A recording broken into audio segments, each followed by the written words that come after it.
So missing him, it's incredible.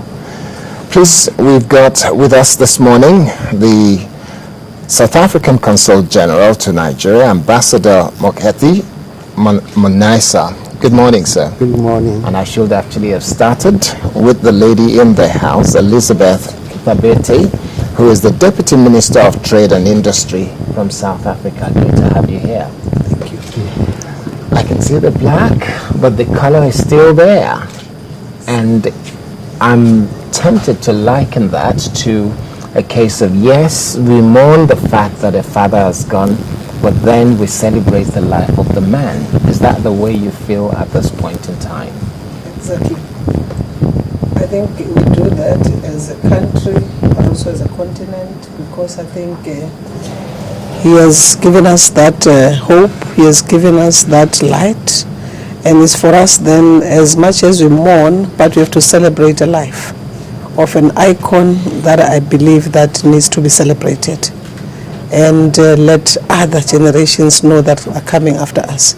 That is why I have to wear black and some beadwork from South Africa. As you see my earrings, it is a flag, as well as my armband and the beadwork that is, of course, made by the small business people or your survivalists that do this beadwork, and I felt it represents proudly South African and African. So when you look at the passing away of Nelson Mandela, what is your thought? Because it seems like it's been long coming. Over the last 6 months or so, people have thought it would happen earlier, but there is no way we can say we're really prepared and we're not going to miss him, is there? Well, firstly is that when he passed on, I was here in Nigeria, in Lagos, on a trade mission, outward selling trade mission with about 38 businessmen and women. And it was really a shock because he was critical but stable after being discharged from the hospital. And all of us had hoped that, wow, he's getting better, he's recuperating daily, and it means he's getting on well. But I think what we don't know is that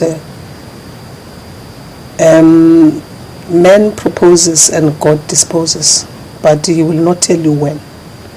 And they always take the precious things that you like.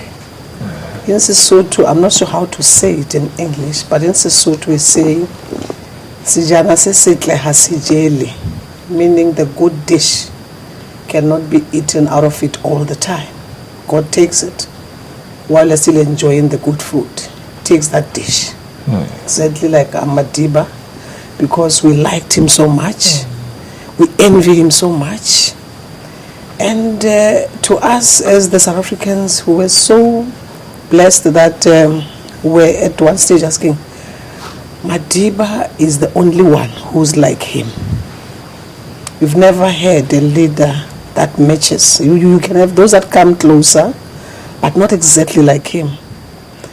But his humility and, selflessness, it is the one that made us to be a country that we are today. Because if it wasn't of him, we would not be having such a country in South Africa, would not have hosted the 2010 World Cup. Because when he came out of jail after those hard years, he said, no, we cannot fight back. We cannot fight whites. South Africa belongs to all who live in it, black and white.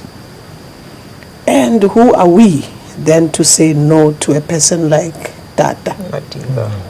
And he had his own way of doing these things. We're angry, yes, I agree, very much angry.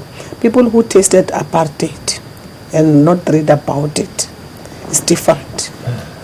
You can forgive, but you cannot forget. Because all those things, but you must have a period where you have to, vent out those things and look forward, because his lessons to me and his teachings will be with us for years.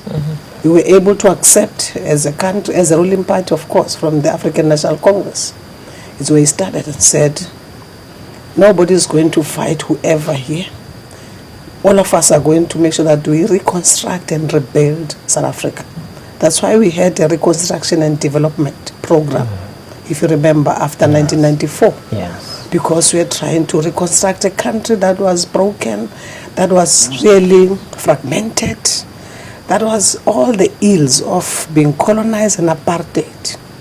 Had scars on many of the majority of the South Africans, and I mean more than 87% of the African people who endured, the tough times outside prison and inside prison. Inside prison. He was even worse off, that he was always inside. Inside for 27 years. Let me